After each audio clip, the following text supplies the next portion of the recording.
August 2020. The world was empty. The arenas were silent. COVID stripped the noise from wrestling's lifeblood and left WWE gasping for direction. Then Roman Reigns walked in with new teeth, new music, and the coldest eyes in the business. When Paul Heyman stood beside him, silent and stunned, everyone watching understood. He had ripped the throne out of the wreckage. The Tribal Chief era didn't start with cheers. It started with fear. He made Jey Uso submit. He broke Kevin Owens. He made Daniel Bryan forget who he was. Edge crawled, Cena failed, Lesnar bled. Every challenger was dragged into Reigns' world, stripped of their potential and legacy, and fed to the table he ruled from. He broke opponents with words before laying even a single fist. His entrance was a Broadway production. His matches were sermons. This wasn't dominance, it was doctrine. A man rewriting the gospel of sports entertainment with each slow, deliberate breath. Reigns didn't need 5-star matches. He needed silence between words. He needed the weight of a stare, the rhythm of a whisper, the crack of a Superman punch when the tension snapped. His dominance was never about athleticism. It was about atmosphere. He made the ring feel like a court, the microphone a verdict, and his presence a sentence. Jey Uso bent the knee. Jimmy followed. Lightweight Rikishi never had a choice. Sami begged to belong. The Bloodline was a lineage bent around one man's will.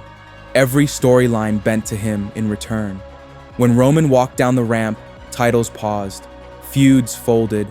Camera angles sharpened. Commentary held its breath. You didn't book Roman Reigns into a match. You built months of television to earn the right for him to care. His title reign was historic, 1,316 days, where hope was a currency no babyface could afford.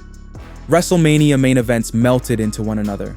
Royal Rumbles came and went without a dent. Every time fans thought they saw a crack, the Usos breaking rank, Owens causing chaos, Zayn swinging a chair, Cody standing tall, Reigns found a way to keep the crown, by force, by betrayal, by blood. He stood at the top while everything changed beneath him. Vince left. Triple H took the book. AEW flared and faded. NXT evolved. Cena moved to Hollywood. Punk came back. The Rock teased returns that never came. Through it all, Roman stayed. Constant, cold, crowned. The only constant in a shifting era. Wrestlers called him manipulative. Fans called him a part-timer. They said he worked less, spoke slower, vanished after every pay-per-view. But it didn't matter. Every SmackDown still opened with the shot of his boots. Every arena still filled with a chant. Half boos, half cheers, but all acknowledgements.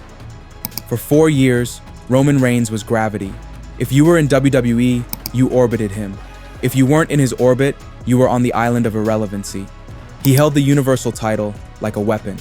He merged it with the WWE title and called it undisputed. He made the belts look like relics from another world. People didn't want to win the title. They wanted to survive the match. He changed what being champion looked like. The smile faded. The hustle was gone. The presence was louder than ever. That slow walk, that look, that left hand holding everything. Hogan had his era. Austin had his rebellion. Cena had his hustle. But Roman... You don't understand what's happening here. I'm in God mode nowadays, son. Had the God mode. And while they waved towels or raised eyebrows, he raised nothing, just one finger, one demand for acknowledgement.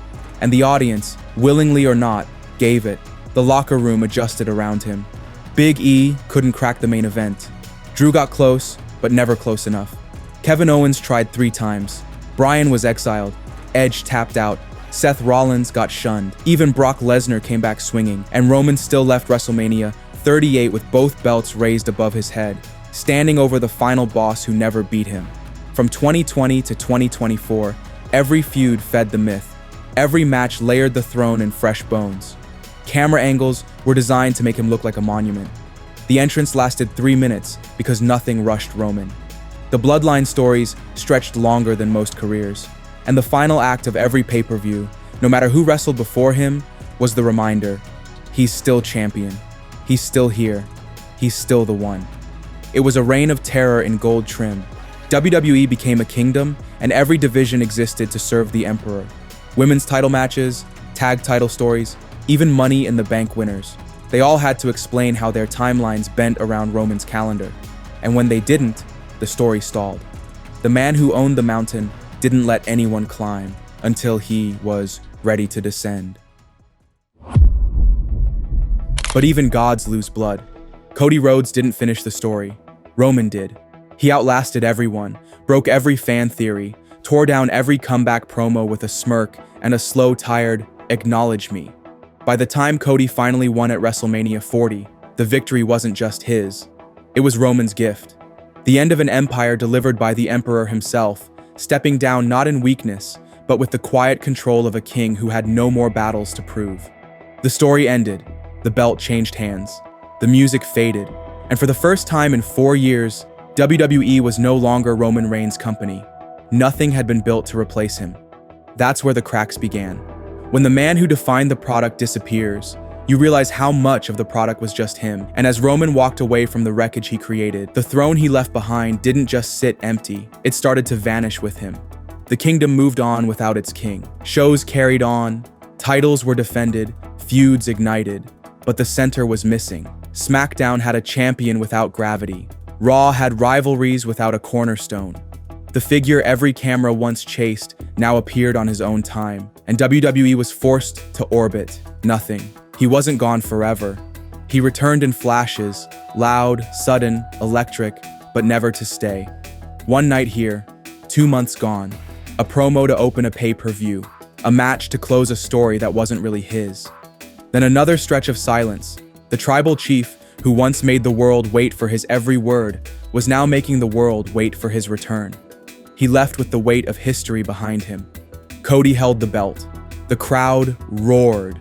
The fireworks ripped through Philadelphia. But the silence that followed wasn't victory. It was absence.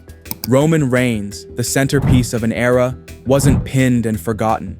He was gone. And WWE didn't know what to do without him. The machine kept turning, but the engine wasn't there. The man who once opened every show, closed every pay-per-view, and defined every title scene was now a shadow cast across the programming. That shadow stretched longer than his presence. Roman didn't return the next week, or the one after. He was a name whispered, not a force felt, and WWE, for all its production power, didn't know how to fill the silence. They called it strategy. They called it mystique. They said he was biding time, letting the story unfold. But fans saw the pattern. Roman Reigns wasn't being built up. He was being booked around. Weeks passed. As the original tribal chief left the table, Boredom Reigns stepped up to usurp the mantle. The bloodline kept breathing without its lungs. Paul Heyman played both sides, like a politician without a candidate. And Roman watched from somewhere far away, untouched, unseen. When he finally returned, it wasn't for a title. It was for vengeance. It was for a necklace. The Ula Fala, the symbol of tribal dominance. The storyline Roman left behind became the only thing WWE could give him. So they looped it back around.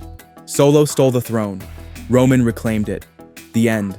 No fallout, no ripple, no transformation. Roman won, then vanished again. Another victory in a vacuum. Another return to nowhere. The pattern repeated. War Games came. He stepped in to lead his team. He pinned Solo. He walked away.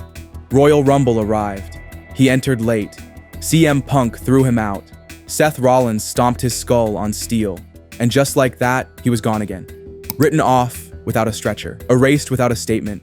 Vanished into production meetings, flight schedules, and film scripts. WrestleMania 41 came calling. Triple threat, Reigns, Punk Rollins, the past, the rebellion, the architect. The story wrote itself. But Roman didn't lead it. He floated in it. A king stripped of armor, still walking like he wore it. Heyman betrayed him. Rollins pinned him. And when Reigns rolled out of the ring, staring at the lights, it barely echoed. By then, people were used to him being there and not mattering. Raw after Mania. He returned briefly. A spear here. A stare there. Braun Breaker laid him out. Another scheduled exit. SummerSlam called. Roman answered with a tag match. Jey Uso by his side. Braun Breaker and Bronson Reed across the ring. The match hit.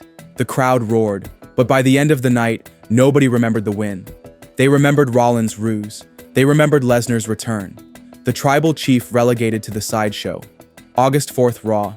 Main event chaos. Rollins defending against LA Knight. Punk interfered. The Vision attacked. Roman made the save. The crowd lit up. The building felt alive again. And then, he got swallowed. Curb stomp, breaker spear, 3 tsunamis. Reigns motionless. Medical crew scrambling. Written off again. Paul Heyman watched from the ramp. Rollins stood tall. And Roman Reigns, once the sun in WWE's sky, was rolled out on a stretcher like a supporting character. He turned a forced babyface run into a god-tier heel saga. He made silence matter more than screams. He gave WWE an era when they had nothing else. But even legends run out of time. And the truth, the quiet truth, the one no one backstage wants to say out loud, is that WWE doesn't know when Roman Reigns will walk through that curtain again.